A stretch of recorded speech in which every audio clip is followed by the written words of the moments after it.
best player in the world?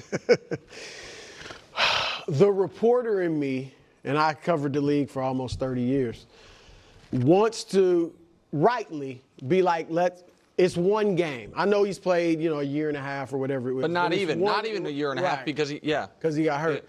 One game, he obviously was phenomenal, but what's he going to be like in the playoffs? And then you would think, he'll be great. I never would have thought James Harden wouldn't have been great in the playoffs.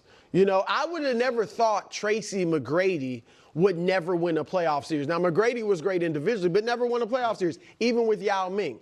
So you obviously accomplishments are kind of a part of this. Sure. So let's see what he does on the biggest stage, playoffs, finals, things like that.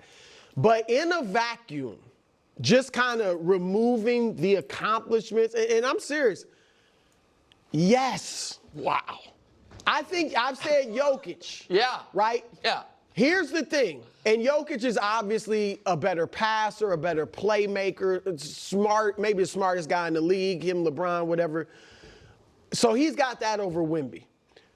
Wemby is the best defensive player in the league by a mile. By a lot. Like last night, the Mavericks, who are known as a tough inside team with Davis and a few other guys, they had 26 points in the paint.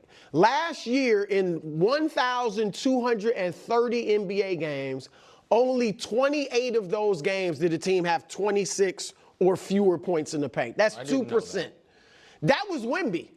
That was like, if you come in, he's rejecting it, and now he's, I don't want to say scaring you, but he's deterring guys from going up at the rim or in the paint. That stat, by the way, and maybe I'm not on the right NBA threads to see it, but I don't really care about his block shots as much as shots that would have been taken against if any other human being alive was standing there. He also only played 30 minutes. Right. It feels like he's just dissuades so many attempts. So I don't know, is Jokic, who actually has good numbers defensively as far as the analytics, is he 40% of the defensive player that Wemby is? Whatever. So Wemby is obviously more athletic. Bring me Giannis. Wemby's a better defender at this point, obviously a better handle, and can shoot.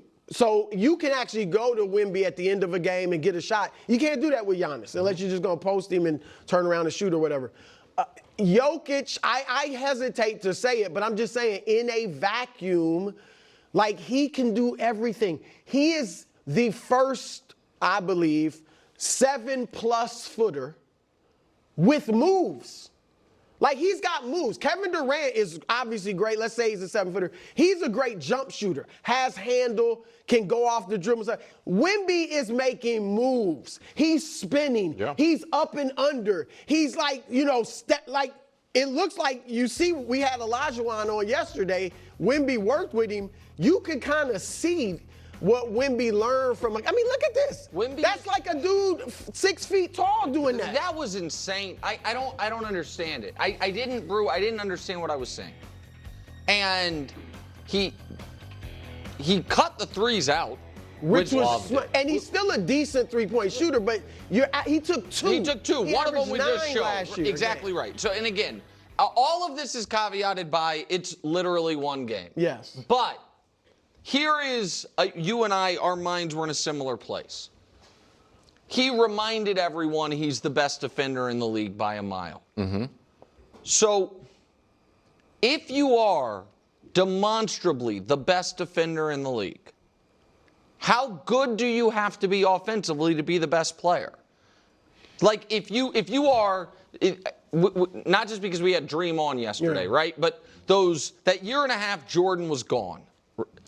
In my opinion, Dream was the best player in basketball. Pretty much everybody's opinion. Yeah. Nobody thought he was the best offensive player in the sport any of those years. But he was like 6th best or 5th best, something like that, offensive player, and clearly the best defensive player. If Wemby averages 25 a game with that level of defense, does that make him the best player in the league? And here is the other reason I don't think we're overreacting. So are you saying yes too? I don't think I have the ability to say those words because I'm so against the idea that you can become the best player alive with no accomplishments. Okay. Wembanyama is an absolute monster. Trying to get this hyper focus of, is he the best player in the world or not? Like, how do we define it? Yeah, how do we define it? No one can. So who cares? That's my take. Wembanyama is an absolute monster. That is the take. The only thing that will stop Wembanyama is health. It's the only thing. It is the only thing. We can try to make things up like, well, I don't know. Will he be good in the playoffs? Will James Harden? And then Wembanyama is a monster. Wembanyama can handle the moment. He's been handling the moment since the dude was like 4. He played in the Olympics and went toe to toe with the gold medal of Team USA. All right, and Wembanyama was handling business then. Like this is not to bring up a James Harden, Tracy McGrady, any of that. That's nonsense. If you want to question, can the Spurs be a great team around him? Sure, that's a real question, because you can ask that question about all the teams, right? These are team accomplishments, right? In terms of being able to win playoff series and all that, but I'm taking Wembanyama over Giannis any day. Giannis is great too, but he is a physical monster. There is a difference, okay? Basketball is a skill-based sport. It's not just size and strength. And that's where the Giannis's of the NBA really cut their teeth, which is why, Brew was like, you can't really go to him at the end of the game or this, that. Like, Giannis can be weirdly limited in those moments in a way that, like, Steph isn't, KD isn't, LeBron isn't, etc., etc. And Wembanyama just pretty much embodies everything at the same time. And his maturity, his work ethic, his willingness to learn and grow and evolve elevates him from any of these other up and coming players. Like, I don't want to say, obviously Luka's not an up and coming player, but like just the younger, the younger generation of players beyond obviously Steph, KD, LeBron, and whatnot. That Wembanyama is just like, if you have to choose right now, who are you going to pick, Luka or LeBron, right? Or LeBron, Luka or Wembanyama, right? Wembanyama or I'll leave Jokic to the side because he's kind of like, he's already kind of older than people realize.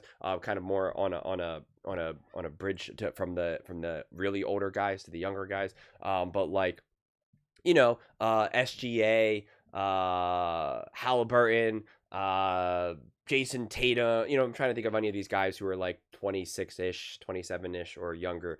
Like who are you gonna pick? Because that's the thing too.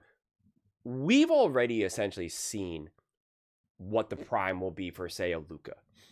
Like, Luka is pretty much who he's going to be right now. I don't know how much more growth there really is going to be. And there probably will be potentially some growth, especially as long as he continues to stay fit.